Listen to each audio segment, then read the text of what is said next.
Hello వియాస్, ఎలా ఉన్నారు? మీరందరూ ఆనందంగా ఉండాలి అని మనస్ఫూర్తిగా కోరుకుంటూ welcome back to our channel. నేను మీ ఆంధ్రామై నిర్మల. ఇవాల్టి వీడియోలో పరమ పవిత్రమైన కార్తీక మాసంలో పూజను ఎలా ఆచరించాలి, కార్తీక మాసం యొక్క విశిష్టత గురించి మన విఎస్ అందరికీ తెలియచేయాలి అనుకుంటున్నాను.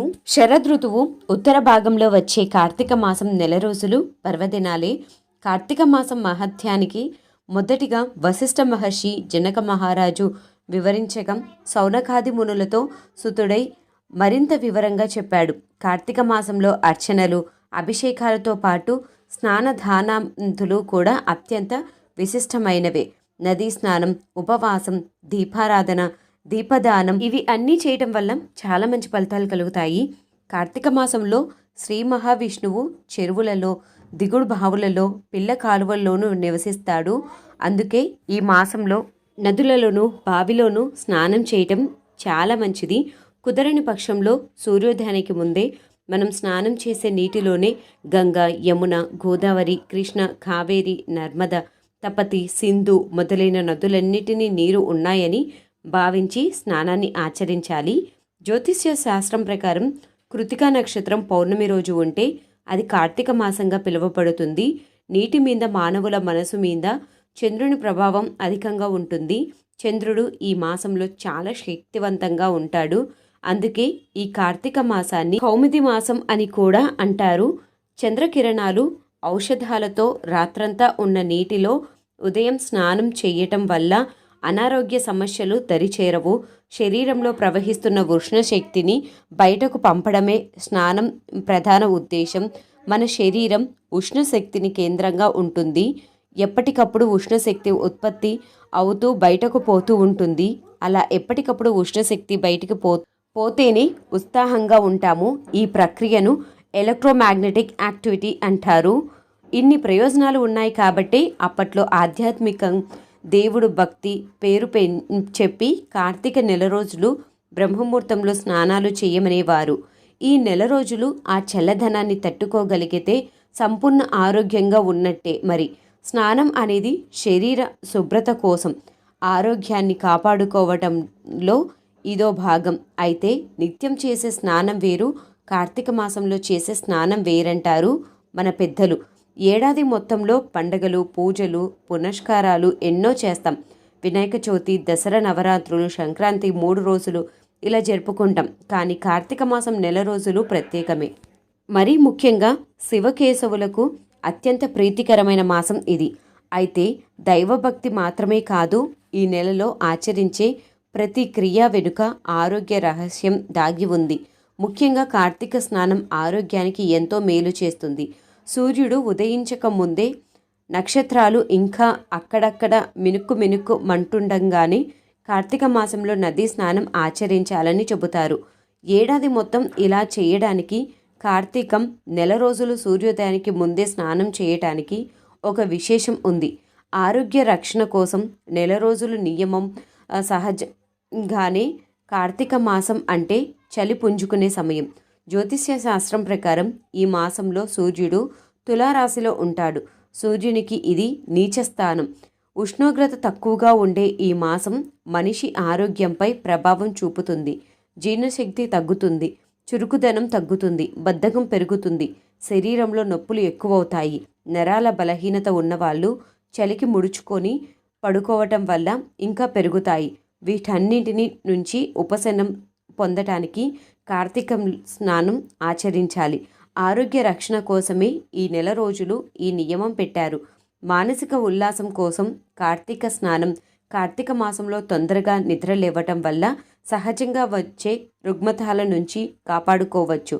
సూర్యోదయానికి ముందే స్నానం, దైవ పూజ చేయడంతో బద్ధకం వదిలి రోజంతా ఉత్సాహంగా ఉండటమే కాదు, మానసికంగా ఉల్లాసంగా ఉంటుంది. నది స్నానం చేయాలి అంటే నది వరకు నడవాలి కదా, అది కూడా ఒక మంచి ఎక్సర్సైజ్ లాగా వర్క్ అవుతుంది. పైగా నదుల్లో సహజంగా ఉండే ఔషధాలే కాకుండా నది పరివారకం ప్రదేశాల్లో ఉండే ఔషధాలు కూడా నీటిలో కలుస్తాయి. ఇలాంటి నీటితో స్నానం చేయటం ఆరోగ్యప్రదం. స్వచ్ఛమైన నీరుండే సమయం ఇదే. నవంబర్ నాటికి వర్షాలు తగ్గిపోతాయి. నదుల ఉధృతత తగ్గి వాటిలోని మలినాలన్నీ అడుగుకి చేరి నిర్మలమైన నీరు ప్రవహిస్తుంది. సమృద్ధిగా ఇటు స్వచ్ఛంగా ఉన్న నీటిలో స్నానం చేసేందుకు కార్తీక మాసమే అనువైన సమయం. కార్తీక మాసంలో తెల్లవారుజామునే లేచి తలారా స్నానం చేసి శుభ్రమైన దుస్తులను ధరించి తులసి కోట ముందు సంకీర్తాలను చదువుకుంటూ ధూపదీప నైవేద్యాలను సమర్పిస్తారు. ఇలా చేస్తే మనసంతా ఆధ్యాత్మిక పరిమళాలతో నిండి మనకు తెలియకుండానే ఆనందాన్ని పొందవచ్చు. మామూలు రోజుల్లో అయితే భగవంతుణ్ణి ఆరాధించటానికి అంతగా శ్రద్ధ పెట్టని వారు, గుడిలో కాలు పెట్టని వారిని సైతం పవిత్రమైన ఆధ్యాత్మిక వాతావరణమై గుడికి తీసుకెళ్తుంది. వారిని దేవుని ముందు ఉంచి మనం ఏడాది మొత్తం చేసిన పాపాలను మొత్తం పట్టాపంచలు చేయటానికి ఈ కార్తీక మాసం చాలా దోహదపడుతుంది. కార్తీక మాసంలో దశమి, ఏకాదశి, ద్వాదశి తిథులలో శ్రీ మహావిష్ణువుని తులసి దళాలతో పాటు కమలాలతోటి పూజిస్తే మంచి ఫలితాలు అనేది కలుగుతాయి. ఈ కార్తీక మాసంన శివునికి బిల్వదళాలతో రుద్రాక్షాలతో పూజించటం వలన మంచి విశేషమైన ఫలితాలు అనేది కలుగుతాయి. కార్తీక మాసంలో పూజలు, వ్రతాలు, సత్యనారాయణ వ్రతం, కేదారేశ్వర వ్రతం కార్తీక మాసంలో చేస్తే చాలా మంచి ఫలితాలు కలుగుతాయి. కార్తీక మాసంలో వనభోజనం ఎవరు చేస్తారో, పురాణం ఎవరు వింటారో వారికి ఉత్తమ గతులు కలుగుతాయి. సంవత్సరం మొత్తం పూజను ఆచరించకపోయినా కానీ ఈ ఏడాది కార్తీక మాసంలో పూజను ఆచరించటం వల్ల చాలా మంచి ఫలితాలు కలుగుతాయి.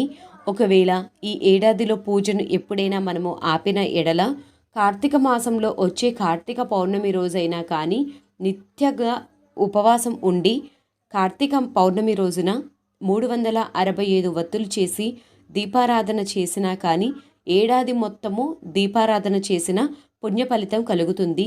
అక్క, కార్తీక మాసంలో పూజ చేసుకోవాలి అనుకుంటున్నాము, కానీ మా ఇంట్లో చాలా పెద్దది, ఆ ఇంటి మొత్తాన్ని క్లీన్ చేసుకునేసి పూజ చేసుకోవాలి అనుకుంటే కార్తీక మాసంలో బ్రహ్మముహూర్త సమయంలో మేము దీపం వెలిగించుకోలేము.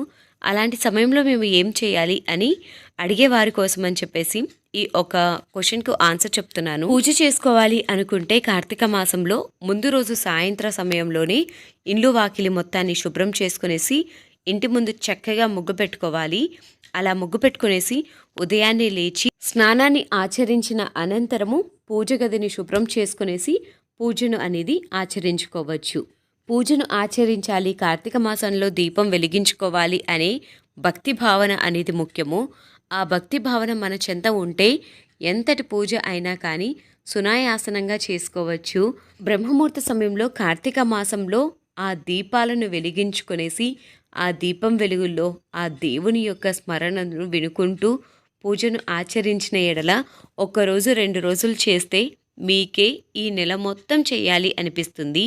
అంత మంచిగా, అంత పీస్ఫుల్గా అనిపిస్తుంది ఈ కార్తీక మాసంలో పూజ అనేది. కార్తీక మాసంలో దీపాలకు ఒక ప్రత్యేకమైన స్థానం, ఒక ప్రత్యేకమైన గుర్తింపు అనేది ఉంటుంది. ఈ కార్తీక మాసంలో దీపాన్ని కార్తీక దీపం అంటారు. ఈ కార్తీక దీపాన్ని ఇంట్లో పూజ గదిలో వెలిగించి ఆ తర్వాత గుమ్మానికి ఇరువైపులా పెట్టుకోవాలి. అలా పెట్టుకున్న తర్వాత తులసి కోటను కూడా ముందుగానే పూజను ఆచరించాలి. యాక్చువల్గా చాలామంది ఇంట్లో పూజను ఆచరించి తులసి కోటను పూజిస్తూ ఉంటారు. అలా కాకుండా ముందుగా తులసి కోటను పూజించి ఆ తర్వాత ఇంట్లో పూజను ఆచరిస్తే చాలా మంచి ఫలితాలు కలుగుతాయి. ఈ వీడియో మీ అందరికీ నచ్చింది అనుకుంటున్నాను. మరొక మంచి వీడియోతోటి మళ్ళీ కలుద్దాం.